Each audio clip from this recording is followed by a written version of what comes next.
रसूलुल्लाह सल्लल्लाहु अलैहि वसल्लम फरमाते हैं कि अगर कोई शख्स सुबह उठता है और वो सेहतमंद है, खैर में है, आफियत में है, और उसके ऊपर शेल्टर भी है, उसके ऊपर छत भी है, और उसके पास उस दिन का खाना भी अवेलेबल है, it is as if he is the king in the world, कि ये ऐसे है जैसे कि वो बादशाह की लाइफ गुजार रहा है। तो आज हमारी फ्रिजेस में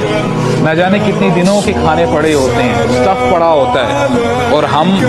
जो भी हम मालो मता रखते हैं, जो भी हमारे पास पैसे हैं, हमारे पास तो यानी अल्हम्दुलिल्लाह इतनी कैपेसिटी होती है कि हम अगले जो है कुछ साल भी खाना खा सकें। लेकिन यहाँ पे हमारे नबी क्या एडवाइस कर रहे हैं कि अगर तुम्हारे पास उस दिन का खाना अवेलेबल है और तुम सेहतमंद हो और तुम्हारे ऊपर छत है, तो ये बहुत बड़ी नेमत है। अल्लाह ताला का शुक्र अदा करो।